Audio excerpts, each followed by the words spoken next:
Hello, welcome back to the Reflective Space podcast. It's me, Tanya Hussein, and today we're talking about something that affects every helper listening. Why do the people who care for everyone else struggle so much with caring for themselves? If you're a helper, healthcare professional, coach, this episode might explain why self-care feels impossible.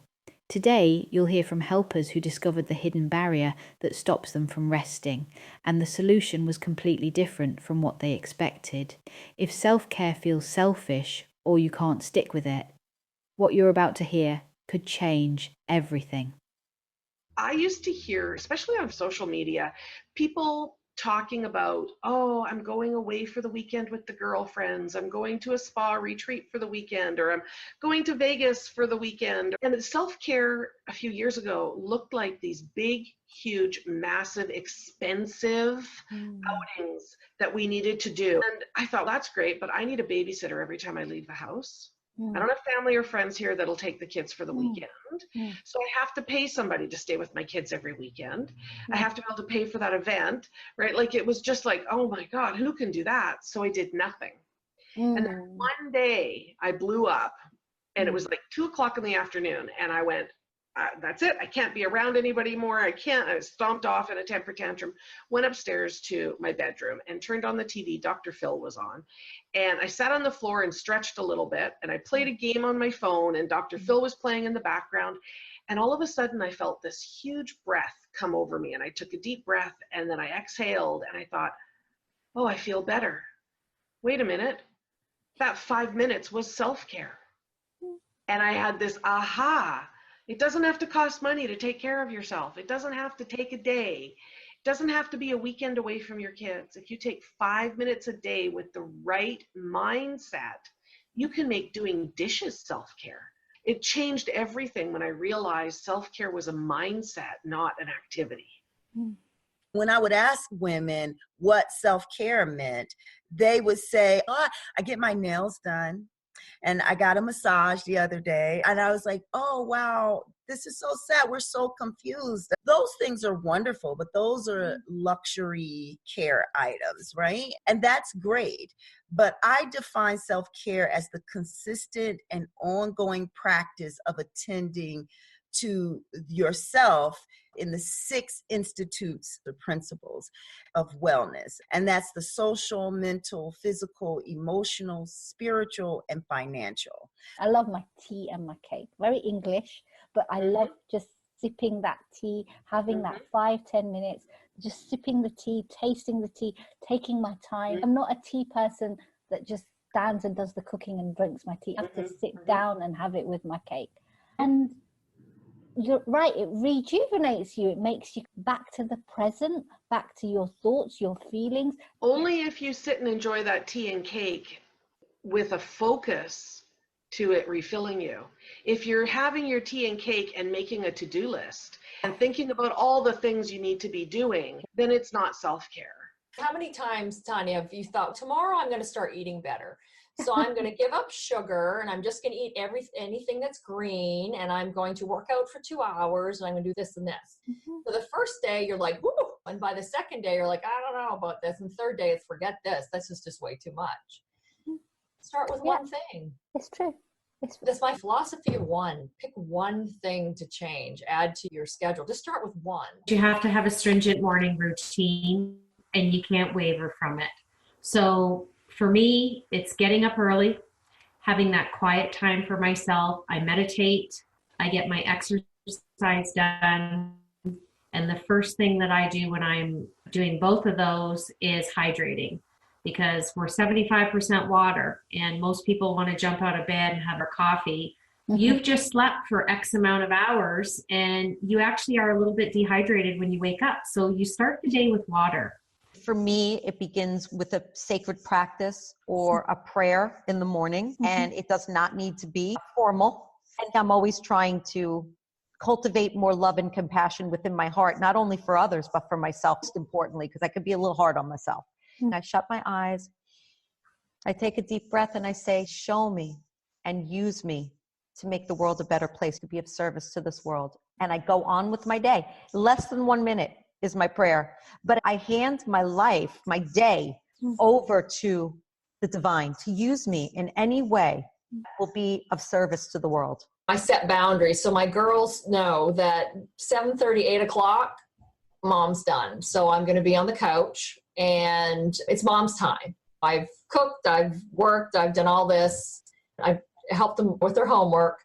But then that's like my time, my cutoff is. So setting boundaries. I play Scrabble just to keep my mind busy.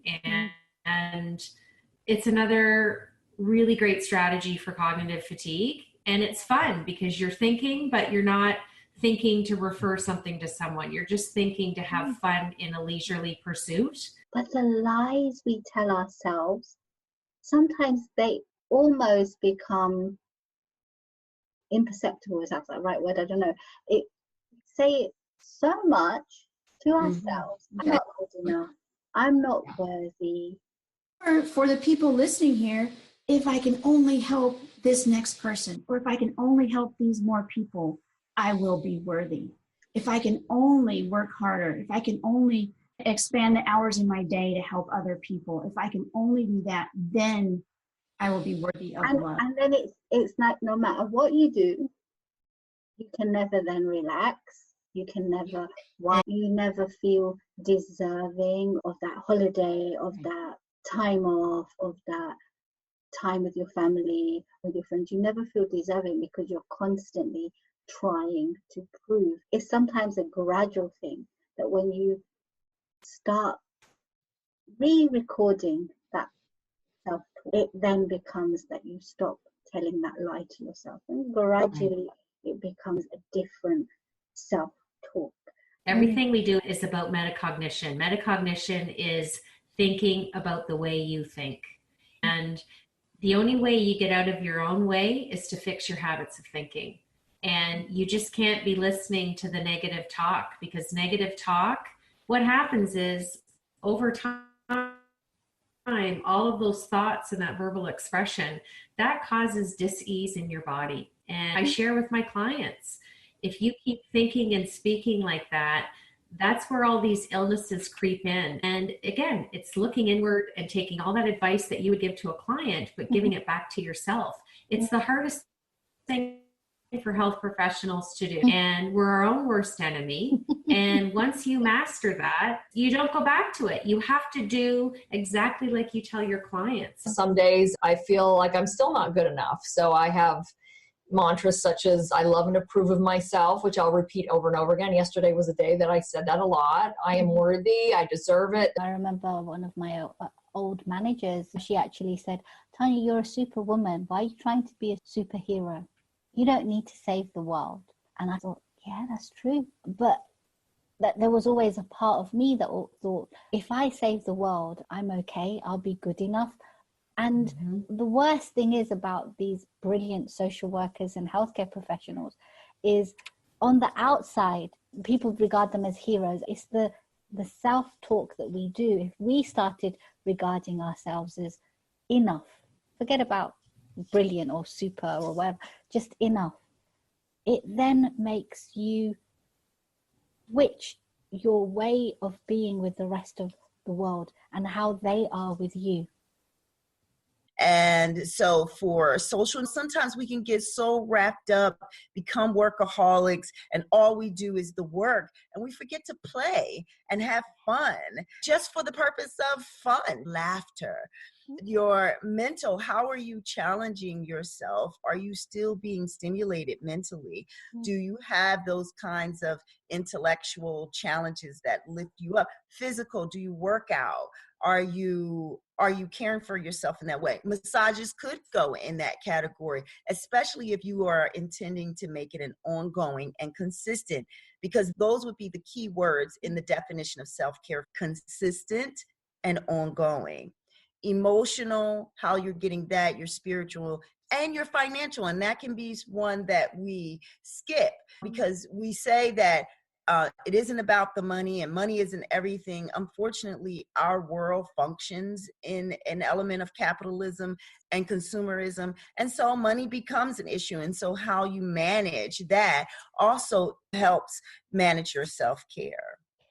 so that it is not a crisis. So it is about creating a savings plan that allows me to take a vacation. So it could be as simple as that too. So the only structured thing I do is I make a date with myself once a week. And, Wow. and I go by myself. It doesn't have to be anything big. Sometimes I just go to central London, have a nice meal, go for a gallery, go for a film. I do something that has nothing to do with anything that I'm doing. And guess what? Every time I do that, I come back refreshed. I get some more ideas. I might have a solution for what I'm working on. And it just gives me that space of not worrying about what I do. It's about who I am. And it helps me nurture myself. And it's wonderful to be with my husband, to go out with the children, as a family, community, my clients, friends. Wonderful. But that sacred alone time is just pure time of enjoying what I have in my life, enjoying what I'm doing. And that helped me to come around the idea of self-respect, because for me that was a big learning. I didn't grow up respecting myself very much, and I think that always leads to burnout, because when you don't have a healthy self-respect, you want to be doing more and more to prove to other people that you are worthy. Self-care is not selfish, because women predominantly have guilt and fear and shame. And I just want to get that message out there, that if you don't put yourself first with self-care and realize that it's not selfish, when you do that and you commit to that mindset, the rest of your life just kind of falls into where it needs to be. And it's so true. So here's your takeaway. Self-care is a mindset, not an activity. It starts with giving yourself permission to rest because you deserve care. Self-care without self-compassion just becomes another checklist. But when you're genuinely kind to yourself, that's when real change happens. Start with one thing. Maybe it's telling yourself, I am enough, when that critical voice starts up. You don't need perfect self-care. You just need to believe you're worth caring for. If this resonated, share it with another helper who needs this message. And remember, you deserve care simply because you exist. Be kind to yourself.